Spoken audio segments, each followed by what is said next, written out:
Guéris nos cœurs, Seigneur Jésus, par ton évangile. Lave nos fautes et souviens-toi, nous sommes ton peuple. Transfiguré sur le tableau, tu montres ta gloire. Élie et Moïse apparaissent par l'eau du calvaire. Tu prépares nos cœurs à discerner dans la passion la splendeur du Verbe. Guéris nos cœurs, Seigneur Jésus, par ton évangile. Lave nos fautes et souviens-toi, nous sommes ton peuple. La voix du ciel a retenti, tu es fils du Père. Tu es celui qu'il a choisi, bien avant les siècles. Nous devons t'écouter, ouvrir l'oreille à ta parole, parle à tous nos frères. Guéris nos cœurs, Seigneur Jésus, par ton évangile. Lave nos fautes et souviens-toi, nous sommes ton peuple. Toi le chemin, la vérité, donne-nous la vie. Tu es la lumière de nos yeux, conduis-nous en paix. Apprends-nous à prier, à jeûner pour mieux t'aimer, à donner aux pauvres. Guéris nos cœurs, Seigneur Jésus, par ton évangile. Lave nos fautes et souviens-toi, nous sommes ton peuple.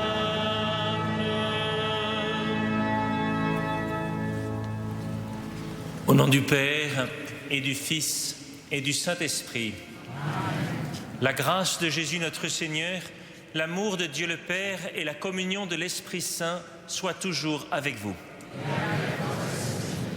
Frères et sœurs réunis dans cette cathédrale, nous sommes unis ce soir avec les téléspectateurs de KTO qui nous suivent et les auditeurs de Radio Notre-Dame qui se joignent à nous. Ensemble, nous entrons dans la célébration de ce deuxième dimanche de Carême. Une nouvelle étape sur notre chemin vers Pâques. Aujourd'hui, il nous faut lever le regard, chercher le visage du Christ pour le rencontrer, lui qui nous accompagne pas à pas sur notre route. Ouvrons nos cœurs, demandons sa miséricorde, reconnaissons nos pécheurs. Je confesse à Dieu Tout-Puissant, je reconnais devant mes frères que j'ai péché en pensée, en parole, par action et par omission. Oui, j'ai vraiment péché. C'est pourquoi je supplie la Vierge Marie, les anges et tous les saints, et vous aussi, mes frères, de prier pour moi, le Seigneur notre Dieu. Que Dieu Tout-Puissant nous fasse miséricorde, qu'il nous pardonne nos péchés et nous conduise à la vie éternelle.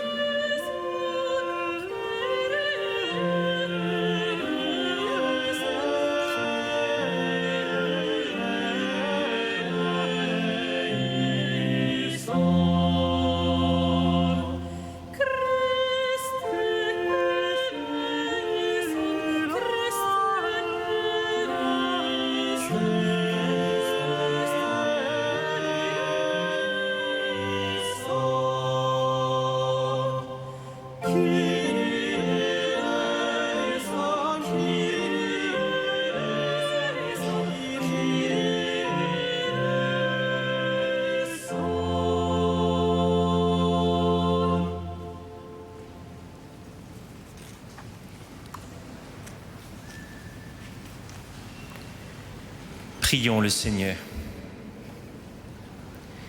Tu nous as dit, Seigneur, d'écouter ton Fils bien-aimé.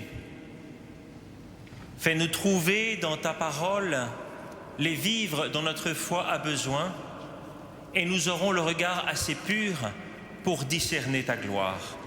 Par Jésus-Christ, ton Fils, notre Seigneur et notre Dieu qui règne avec toi et le Saint-Esprit maintenant et pour les siècles des siècles.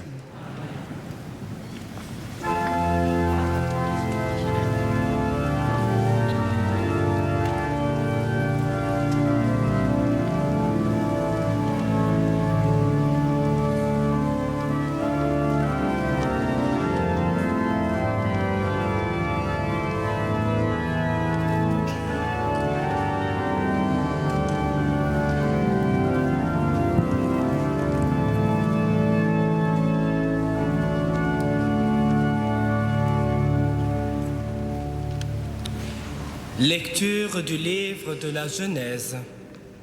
En ces jours-là, le Seigneur parlait à Abraham dans une vision.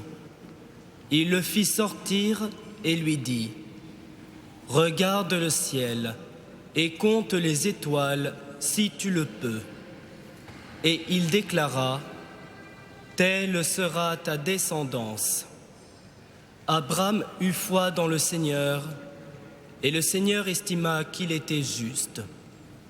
Puis il dit : « Je suis le Seigneur qui t'ai fait sortir d'Our en Chaldée pour te donner ce pays en héritage. » Abraham répondit : « Seigneur mon Dieu, comment vais-je savoir que je l'ai en héritage ?»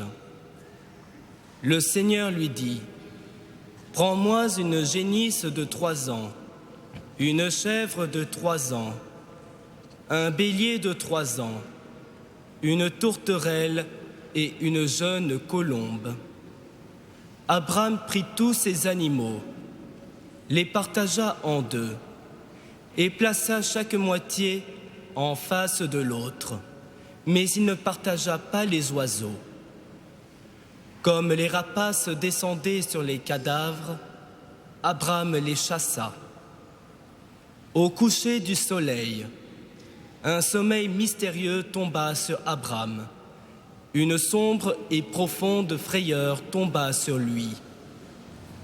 Après le coucher du soleil, il y eut des ténèbres épaisses. Alors, un brasier fumant et une torche enflammée passèrent entre les morceaux d'animaux. Ce jour-là, le Seigneur conclut une alliance avec Abraham en ces termes : « À ta descendance, je donne le pays que voici, depuis le torrent d'Égypte jusqu'au grand fleuve, l'Euphrate. » Parole du Seigneur.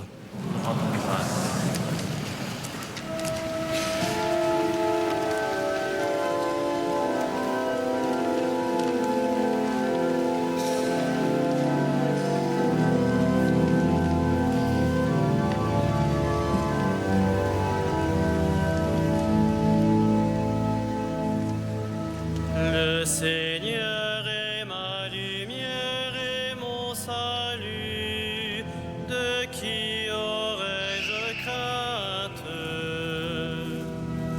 Le Seigneur est ma lumière et mon salut, de qui aurais-je crainte? Le Seigneur est ma lumière et mon salut, de qui aurais-je crainte? Le Seigneur est le rempart de ma vie, devant qui tremblerais-je? Le Seigneur est ma lumière et mon salut, de qui aurais-je crainte? Écoute, Seigneur, je t'appelle. Pitié, réponds-moi. Mon cœur m'a redit ta parole. Cherchez ma face.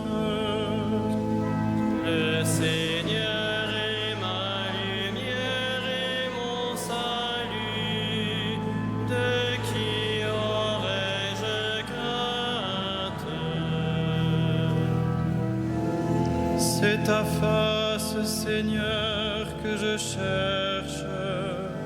Ne me cache pas ta face, n'écarte pas ton serviteur avec colère. Tu restes mon secours.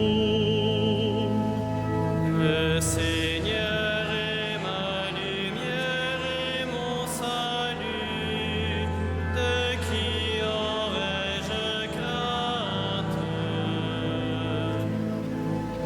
J'en suis sûr, je verrai les bontés du Seigneur sur la terre des vivants.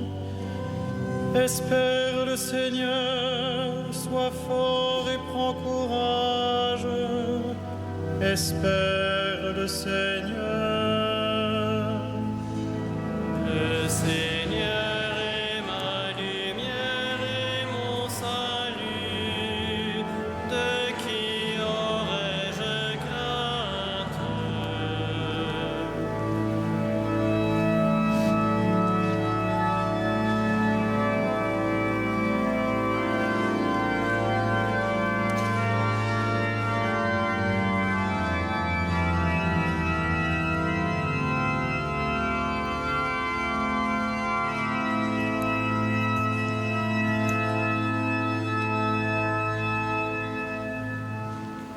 Lecture de la lettre de saint Paul apôtre aux Philippiens.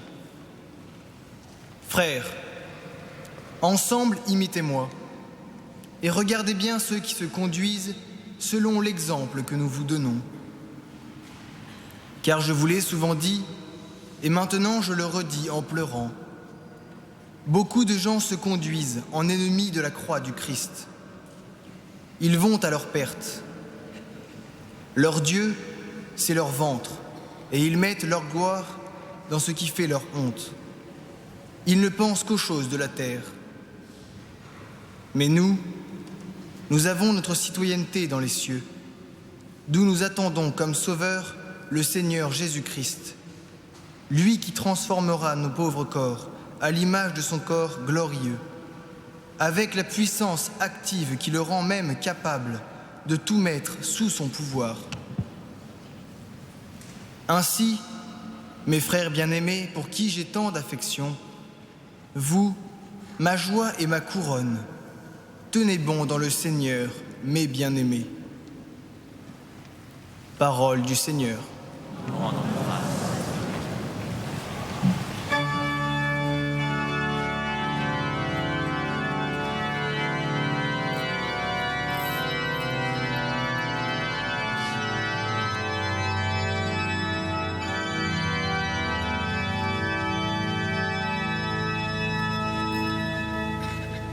Gloire au Christ, parole éternelle du Dieu vivant.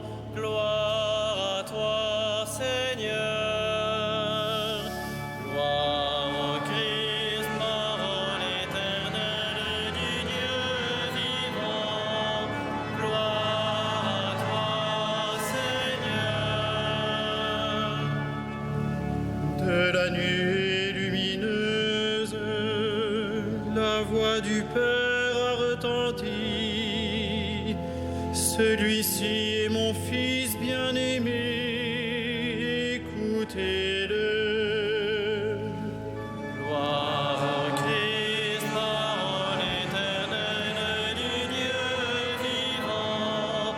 Gloire à toi, Seigneur.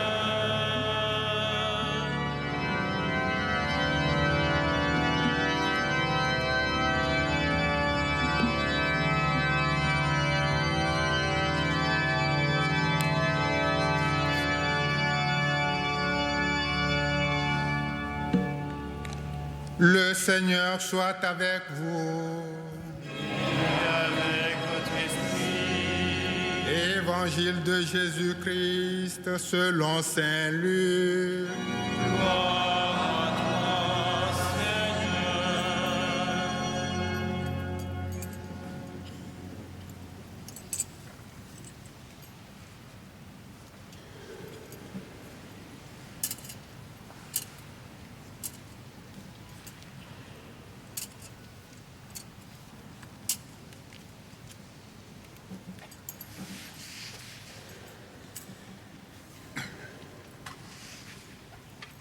En ce temps-là, Jésus prit avec lui Pierre, Jean et Jacques, et il gravit la montagne pour prier. Pendant qu'il priait, l'aspect de son visage devint autre et son vêtement devint d'une blancheur éblouissante. Voici que 2 hommes s'entretenaient avec lui. C'étaient Moïse et Élie, apparus dans la gloire. Ils parlaient de son départ qui allait s'accomplir à Jérusalem. Pierre et ses compagnons étaient accablés de sommeil, mais restant éveillés, ils virent la gloire de Jésus et les 2 hommes à ses côtés. Ces dernières s'éloignaient de lui quand Pierre dit à Jésus, « Maître, il est bon que nous soyons ici. Faisons 3 tentes, une pour toi, une pour Moïse et une pour Élie. » Il ne savait pas ce qu'il disait.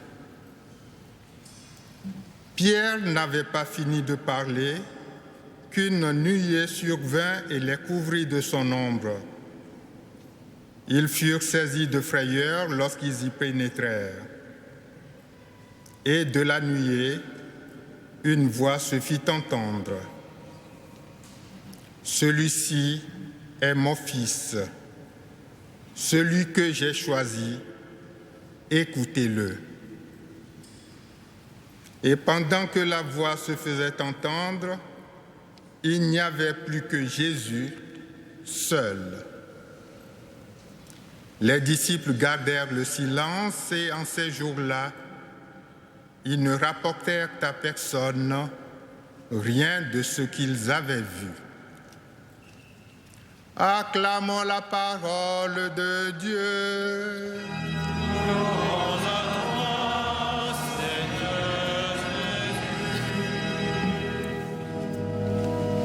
Je prends.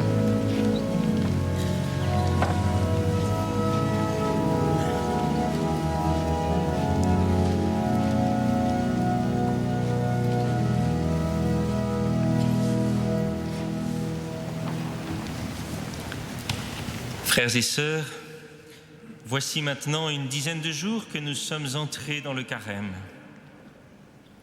Sans doute avons-nous pu commencer à engager quelques efforts pour le Seigneur. Sans doute avons-nous pu prendre un peu mieux conscience de notre difficulté à nous convertir. Qu'est-ce qui va pouvoir nous mobiliser encore pendant 1 mois pour nous préparer à Pâques? Au fond, qu'espérons-nous de ce carême? Quelle est la force motrice de notre conversion? Alors, regardons dans l'Évangile l'attitude des disciples. Regardons-les. Et puis regardons Jésus transfiguré. Et alors, regardons le chemin que nous avons à parcourir. Ces 3 disciples qui montent sur la montagne en suivant Jésus pour aller prier, savent-ils ce qu'ils viennent faire? Dans l'Évangile, rien ne l'indique. On ne nous dit pas qu'ils prient, on ne nous dit pas qu'ils sont fervents, on nous dit plutôt qu'ils tombent de sommeil. Et puis, on ne nous dit pas non plus qu'ils avaient part à la conversation de Jésus avec Moïse et Élie, mais plutôt lorsque Pierre prend la parole qu'il ne sait pas ce qu'il dit. Ils sont bien là, ils sont présents, ils assistent à l'événement, ils entendent, mais c'est un peu comme s'ils étaient à l'écart. Est-ce que cela ne fait pas un peu écho en nous? Ne sommes-nous pas, particulièrement en ces débuts de carême, un peu comme ces disciples, à la fois désireux d'avancer, mais un peu sans force, sans capacité de parole? Ne voyons-nous pas que Jésus est là, mais comme de loin, comme un petit peu à distance. Nous voudrions plus de ferveur dans la prière, nous voudrions plus de charité dans notre comportement, et puis eh bien, on se rend compte qu'il y a encore bien des choses à faire pour mettre en marche notre conversion. Alors le carême, cela sert aussi à cela. Ça sert à mieux prendre conscience eh bien, que nous ne sommes pas prêts, que nous ne sommes pas encore prêts à vivre vraiment en disciples de Jésus, à le suivre de près. Mais pour avancer, que faut-il pour avancer? On ne progresse pas sans s'être donné un but. On ne se convertit pas sans s'être donné un objectif, même modeste. Alors comment trouver ce désir, cette volonté qui traverse notre carême? Alors l'important, eh bien, c'est de ne pas se tromper d'objectif. Par exemple, on peut dire, mais c'est louable de se dire on va se priver un petit peu de nourriture dans le but de perdre du poids. Cela ne s'appelle pas un jeûne de carême, mais un régime. Ou alors, avec aussi des bonnes résolutions, on pourrait se dire, tiens, on va donner une partie des vêtements qui encombrent mon armoire. Cela ne s'appelle pas une aumône de carême, ça s'appelle du rangement. Le carême, c'est une offrande de soi, une offrande de moi-même dans la prière, dans la privation, dans le partage. Le carême, c'est un chemin pour me détacher de moi-même et pour m'attacher au Seigneur. Alors pour avancer sur cette route, il va falloir fixer son regard vers l'horizon. Et la liturgie de ce deuxième dimanche de carême, justement, nous aide à regarder au loin, à contempler Jésus transfiguré sur la montagne. Il nous apparaît comme aux disciples dans sa gloire. Il est en compagnie de personnages célestes, il a un vêtement qui devient éclatant, il est tout autre, et pourtant c'est quand même le même. Eh bien tout cela, c'est une découverte que font les disciples, mais qui font comme avant l'heure. Parce que ce sera seulement après Pâques qu'ils vont de nouveau voir apparaître Jésus dans cet état. Aussi, avant même que Jésus ait commencé sa route qui va le mener à Jérusalem, il leur apparaît dans sa gloire. En quelque sorte, il leur donne un avant-goût, une fenêtre sur la résurrection, alors qu'il va devoir passer par le chemin de sa passion. Pourquoi Jésus leur donne-t-il cette révélation, cette vision avant l'heure, alors même que les disciples ne sont pas prêts à l'entendre? Eh bien, il semble que Jésus veuille mettre au cœur de ses disciples l'espérance de sa résurrection. Et voilà, pour nous, frères et sœurs, quelque chose d'important.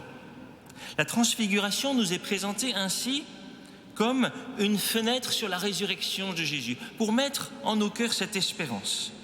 Nous voici invités à regarder au loin, au-delà de ce que nous vivons aujourd'hui, à regarder vers la résurrection du Christ comme cette motivation profonde sur notre chemin de conversion.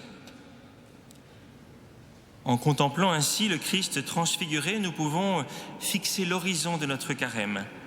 Et cet horizon, c'est le Christ dans sa résurrection. Alors pour avancer sur notre chemin, que faut-il ?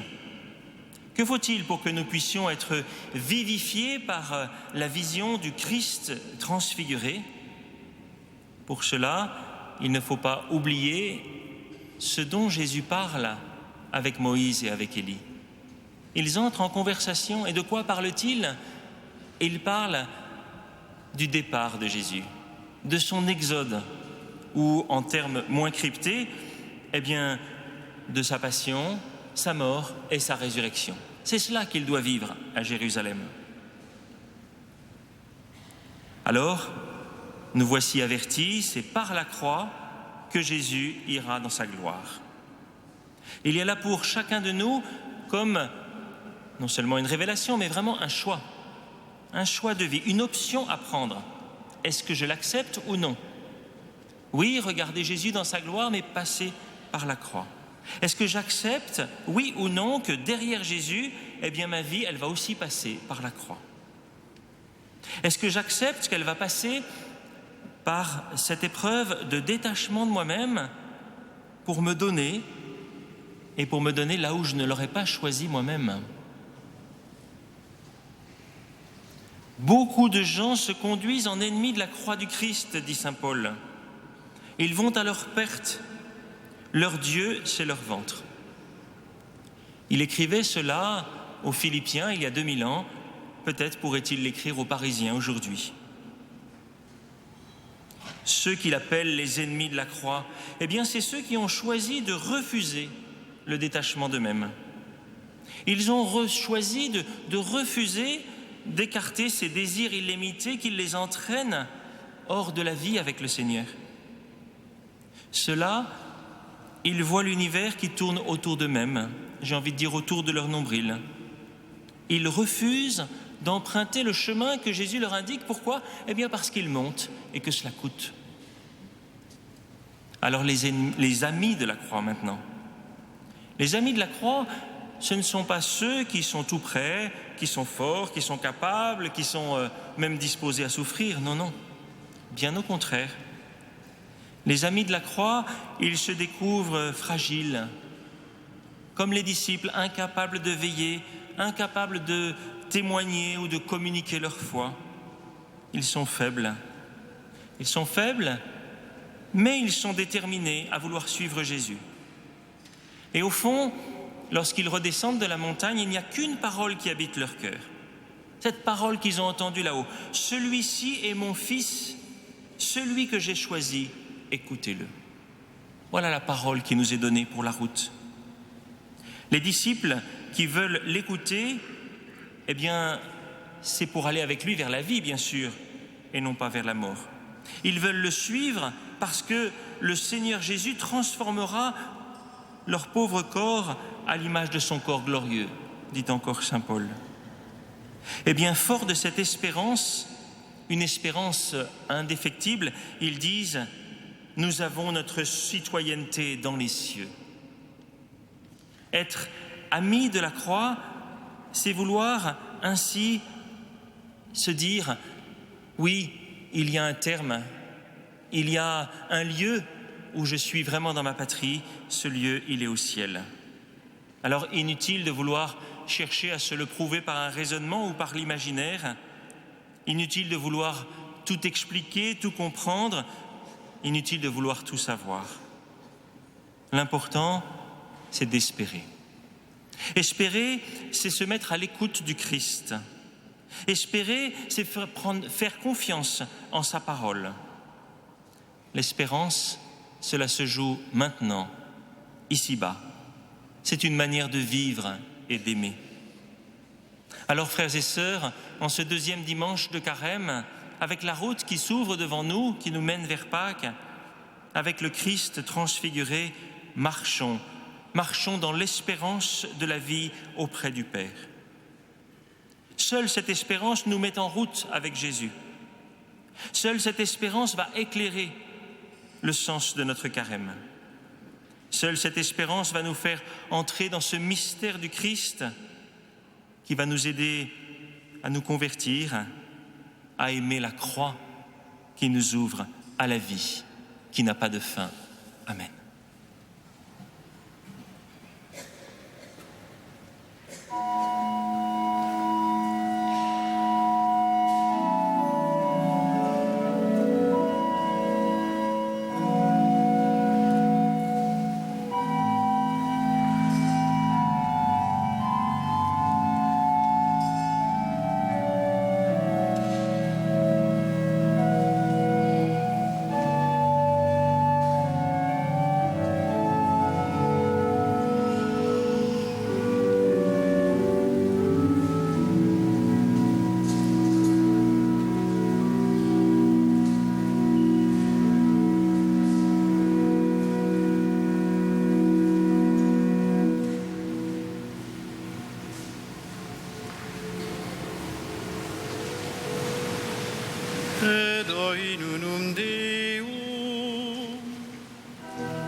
Prions ensemble au moment d'offrir le sacrifice de toute l'Église.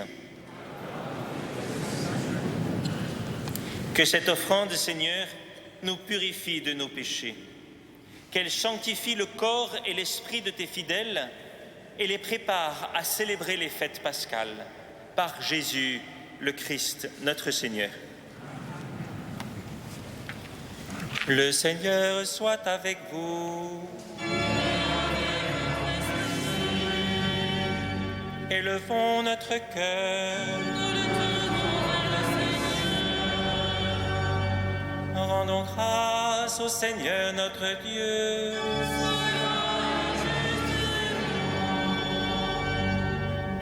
Vraiment, il est juste et bon de te rendre gloire, de t'offrir notre action de grâce toujours et en tout lieu.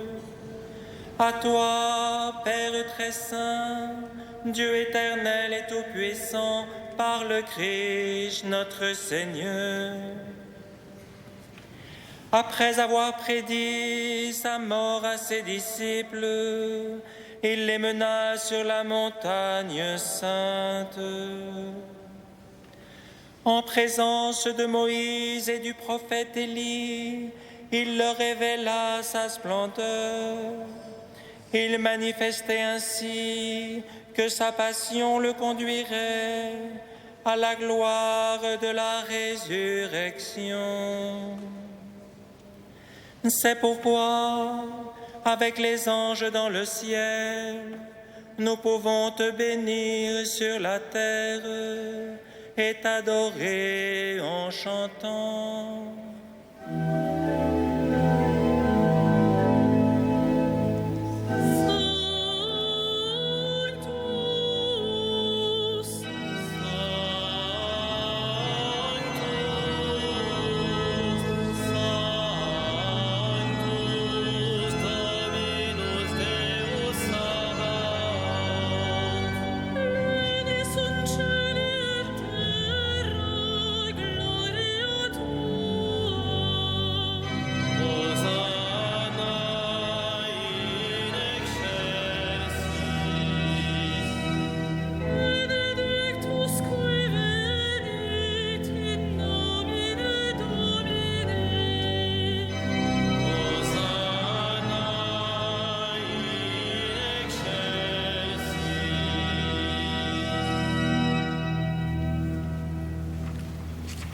Tu es vraiment saint, Dieu de l'univers, et toute la création proclame ta louange.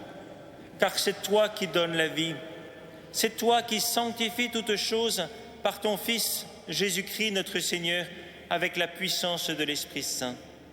Et tu ne cesses de rassembler ton peuple, afin qu'il te présente partout dans le monde une offrande pure. C'est pourquoi nous voici rassemblés devant toi, et dans la communion de toute l'Église, en ce premier jour de la semaine, nous célébrons le jour où le Christ est ressuscité d'entre les morts. Par lui que tu as élevé à ta droite, Dieu Tout-Puissant, nous te supplions de consacrer toi-même les offrandes que nous apportons. Sanctifie-les par ton esprit pour qu'elles deviennent le corps et le sang de ton Fils, Jésus-Christ notre Seigneur, qui nous a dit de célébrer ce mystère. La nuit même où il fut livré, il prit le pain. En te rendant grâce, il le bénit, et il le rompit et le donna à ses disciples en disant « Prenez et mangez-en tous, ceci est mon corps livré pour vous. »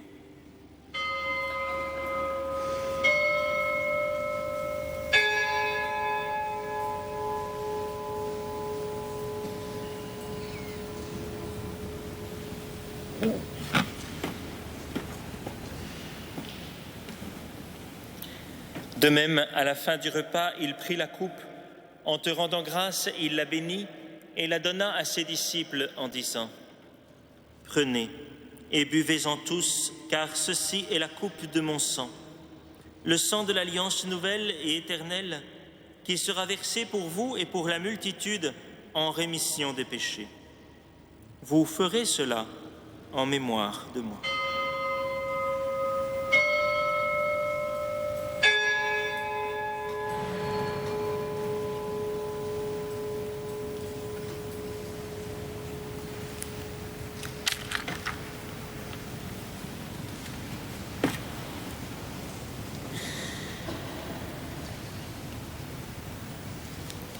Il est grand le mystère de la foi. Seigneur Jésus, nous célébrons ta résurrection, nous attendons ta venue dans la gloire.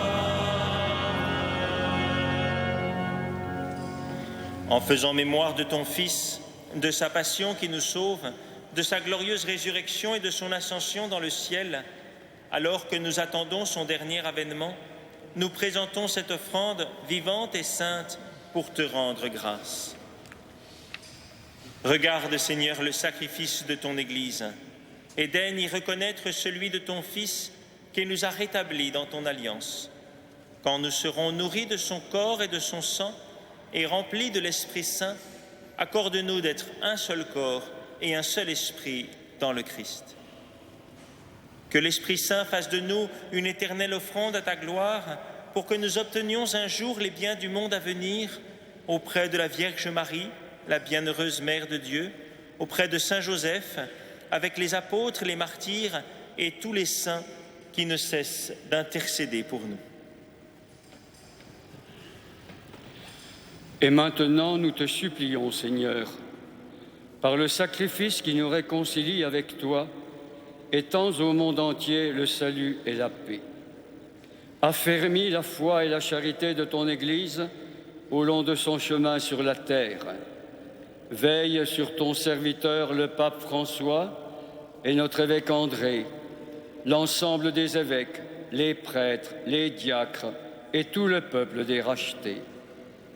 Écoute les prières de ta famille assemblée devant toi et ramène à toi, Père très aimant, tous tes enfants dispersés. Pour nos frères défunts, pour les hommes qui ont quitté ce monde et dont tu connais la droiture, nous te prions. Reçois-les dans ton royaume, où nous espérons être comblés de ta gloire tous ensemble et pour l'éternité, par le Christ notre Seigneur, par qui tu donnes au monde toute grâce et tout bien.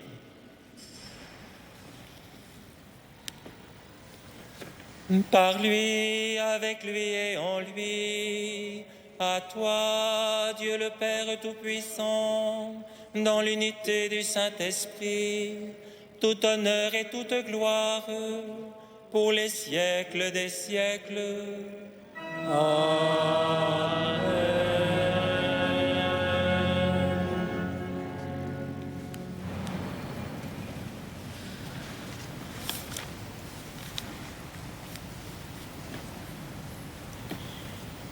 Unis par le Christ dans une même foi, nous disons: Notre Père qui es aux cieux, que ton nom soit sanctifié, que ton règne vienne, que ta volonté soit faite sur la terre comme au ciel.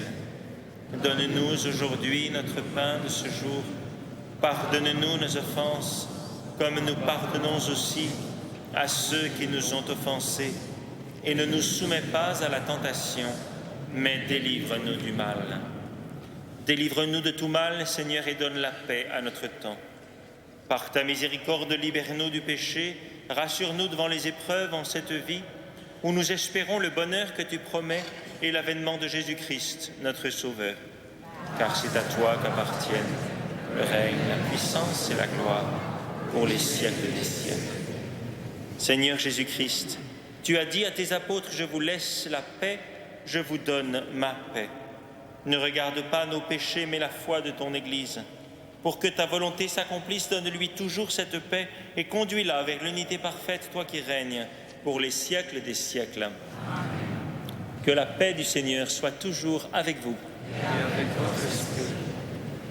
Frères et sœurs, dans la charité du Christ, donnez-vous un signe de paix. La paix du Christ. La paix du Christ.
Voici l'agneau de Dieu qui enlève le péché du monde.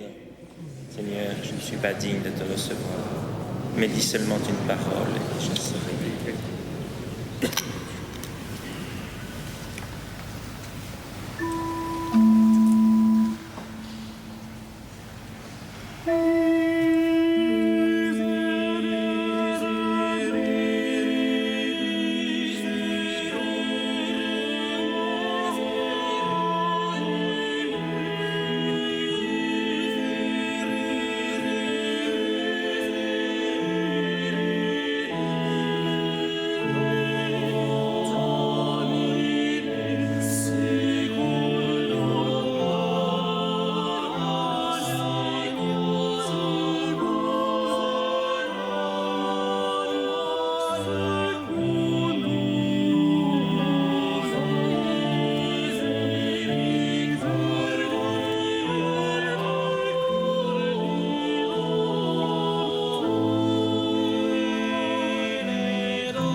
Frères et sœurs, bonsoir. Je souligne quelques événements de cette semaine.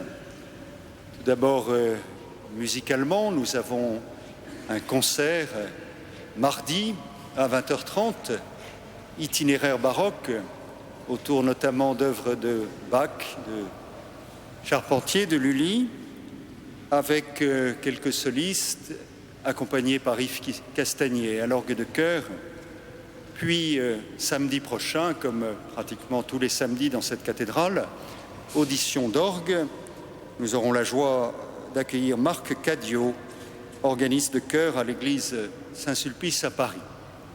Je rappelle également que vendredi, comme tous les vendredis de Carême, nous aurons la liturgie de vénération de la couronne d'épines qui peut particulièrement entrer comme un chemin de croix dans une démarche charésimale. C'est le vendredi à 15h. Enfin, ce sera déjà le début de la semaine prochaine, mais nous aurons dimanche la 3e conférence de Carême autour de culture et spiritualité avec Madame Caroline Roux d'Alliance Vita qui nous parlera de l'engagement dans une culture de vie. Comme vous le savez, ces conférences sont à 16h30 et sont suivies d'un temps d'adoration, des vêpres et enfin de la messe. Elles sont retransmises sur France Culture et sur KTO, mais vous pouvez bien sûr, et vous êtes même invités, à les suivre en direct dans cette cathédrale. Par ailleurs, vous trouverez dans vos feuilles toujours les informations concernant le carême, notamment les offices, les horaires d'office de la Semaine Sainte, également les possibilités d'offrande de carême proposées par le diocèse. J'attire également votre attention sur la journée du pardon, le 12 mars. Notre Saint-Père, le pape François, a invité en cette année de la miséricorde, a invité toutes les paroisses et basiliques, cathédrales, dans ce carême, d'organiser une journée de la miséricorde. Et c'est pourquoi les prêtres de la cathédrale se tiendront à votre disposition toute la journée, en ce samedi 12 mars, de 8h30 à 19h, pour que vous puissiez soit dialoguer avec un prêtre, soit recevoir le sacrement du pardon. Enfin, permettez-moi, encore une fois, au nom de Monseigneur Jacquin, de faire appel à votre générosité et même votre entraide pour le denier de l'Église. Je remercie nos donateurs réguliers, notamment ceux qui donnent par mensualité.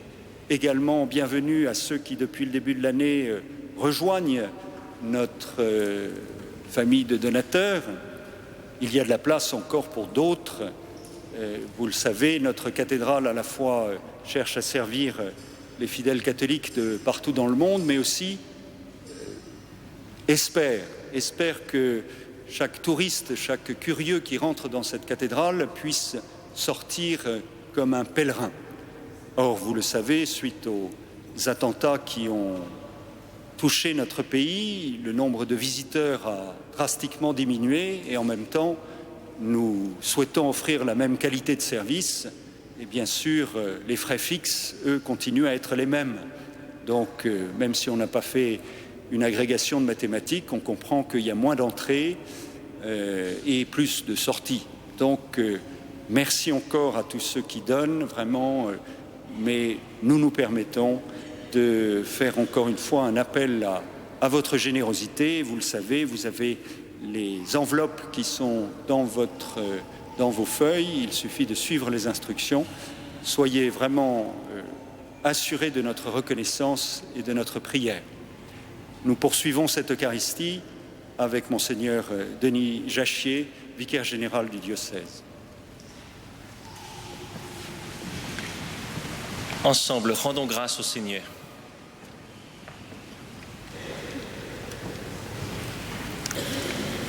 Pour avoir communié, Seigneur, au mystère de ta gloire, nous voulons te remercier. Toi qui nous donnes déjà en cette vie d'avoir part au bien de ton royaume, par Jésus, le Christ, notre Seigneur. Frères et sœurs, je vous souhaite de traverser ce carême avec une vive espérance au cœur, pour qu'elle éclate au moment de Pâques. Recevez la bénédiction. Le Seigneur soit avec vous et que Dieu Tout-Puissant vous bénisse, le Père, le Fils et le Saint-Esprit. Allez dans la paix du Christ.